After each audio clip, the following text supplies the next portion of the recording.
I was surprised, but I shouldn't have been.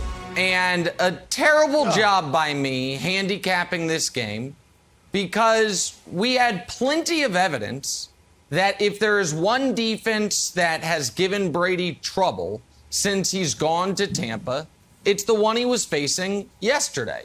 Last year, he played 2 of his 3 worst games of the year against the Saints in the regular season. And then we're like, well, he beat him in the playoffs. Yes, but he threw for under 200 yards in that game. That was a game the Saints had control of until they turned the ball over on 3 out of their 4 final possessions to give that game away. For one reason or another, this Saints defense, which I have to give it credit, I underrated it going into the year. I thought it would be good, not good enough to carry them. It has been good enough to carry them. This Saints defense causes Tom Brady massive problems, and we have now seen it in every regular season game they've played, and you could argue in the playoff game as well. And so a terrible job by me. It was, of course, a somewhat worse job by Broussard, who had 2 MVP picks going into the year. One of them got hurt and is done for the season, possibly. The other one, Tom Brady, gave the game away. And Broussard, you had been pushing the committee to put Tampa at the top of the tiers. And I do think, even though I don't want to overreact to one game, but when you look at Tampa's schedule, they've played 4 awful teams. They blew them all out. The Eagles, they only won by 6, but they were kind of blowing them out. They have against bad teams, Tampa's great. They've played 1 mediocre team, New England.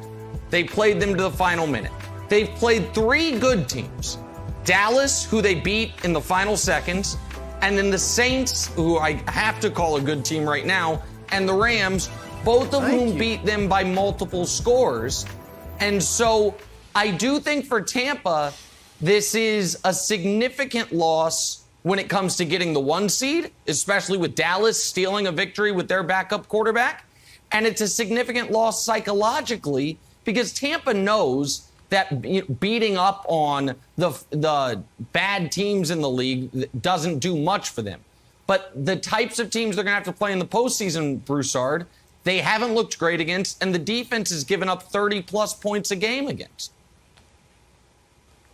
Well, Nick, in hindsight, it's good that they won't be atop the tiers. We know that the top of the tiers has been a rough sledding. Kansas City, Baltimore, Arizona. And we know we know who's going to be atop the tiers. There's only one possibility this week, so we'll save that for another time. But of course I'm surprised. And you mentioned how Tampa Bay has given Brady some trouble. New Orleans has given Brady some trouble. They've also given Todd Bowles' defense some trouble because you went over Brady's stats. 4 teams in the last 2 seasons have scored 34 or more points against Tampa Bay. And 3 of them have happened against New Orleans. So really 2 teams have done it, but 3 of the 4 games it's happened in have been against the Saints. So there's something about them that gives Tampa Bay trouble. But overall, I'm not concerned at all. Yes, I was surprised. You're always surprised when Tom Brady plays poorly. And he still had 4 touchdowns and almost 400 yards passing. But clearly his turnovers, the 2 interceptions, the pick 6, the fumble, cost them the game. All right, it's a division opponent that had beaten them twice last year with a backup quarterback playing. So, yes, you would have thought that Tampa Bay would have came in not being flat. They were flat from the get-go. Even before Jameis got hurt, you could say, oh, they took Simeon lightly. No, I thought they were flat the whole day. So that was surprising. But, Nick, and I'm not trying to be funny, I think this was a good loss for them because they entered the game, and they are today, the team that leads the league in penalty yards. And yes, the turnovers cost them, but the penalties cost them more, maybe more than the turnovers. 11 for 99 yards yesterday. They gave up 6 first downs to New Orleans on penalties. And the last drive, the game-winning drive for New Orleans, they had stopped them on 3rd and 5. Tampa Bay had stopped them, but a defensive holding penalty kept the drive going, and obviously New Orleans scores and wins the game. So This last year, they started the season horribly in penalties, led the league through the first 4 weeks, and over the last 3 months, they were the least penalized team in the NFL after focusing on it. So I think, Wilds, this game will cause Tampa Bay, which maybe got a little cocky, to look in the mirror and say, all right, we've got to fix this. Our defense isn't as good as we thought it was over the last few weeks. We got to fix it. I think it was good ultimately, Wilds. I agree. Don't forget, they had that interception nullified. They had back-to-back roughing the passer penalties, really dumb penalties. So I agree with you, Broussard. I think it was a good loss for Brady and a good loss for the Bucs. I think he was getting too cocky. He's had 15 touchdowns the last 4 games. He had 5 touchdowns against the Dolphins. He was openly whining to Jim Gray about not scoring 50 points on the Bears. And, Nick, you've been big on the Bucs schedule if we want to throw it up again. Their next 4 weeks after this bye, pretty simple, right? You've got Washington, the Giants, the Falcons, and the Colts. Those teams are a combined 10-20, soon to be 11-20. Quick correction, soon to be 11-20 after the Giants take care of the Chiefs now. Now, I know people are saying, like, no, this is the Rocky moment. This is the champ can be cut. Like, I guess you had Gronk out there just for a few minutes. You had no AB. You had Richard Sherman out for a few minutes. Like, once the Tampa Bay Buccaneers are at full strength, I think they're going to be at full strength again. I think this was not a cause for concern. I actually think it's the opposite. I think it's good for Brady and the Bucs.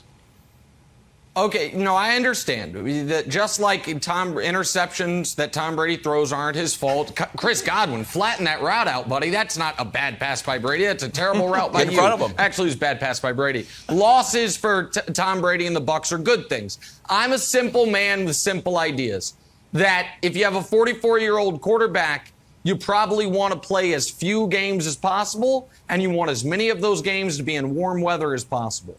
The Bucs' path to the 1 seed in the bye and home field just got much more arduous. The swing between Tampa losing to Trevor Siemian and Dallas winning with Cooper Rush is a massive swing because the Bucs' schedule is so soft the rest of the way. You don't have many losses that you're going to look to see. And people might be saying, why am I only talking about Dallas, not the Rams or the Packers, who also only have 1 loss? The Rams and the Packers have very difficult schedules the rest of the way. So I don't think those teams, even if they're very, very good teams, are going to be there for the 1 seed. I do think Dallas is very in play for the 1 seed. I think Tampa's very in play for the 1 seed. I think that is a big loss for them. And last point, Jenna, Wild said when they're fully healthy. I don't know if Gronk's going to be healthy. Like Gronk, that he missed time, came back, and then didn't finish the game is concerning if you consider him a key part of the Bucs attack. Thanks for watching. Subscribe here to get the latest from the show. Also, be sure to check out more of the best clips from First Things First, or go watch a few segments from our other shows on FS1.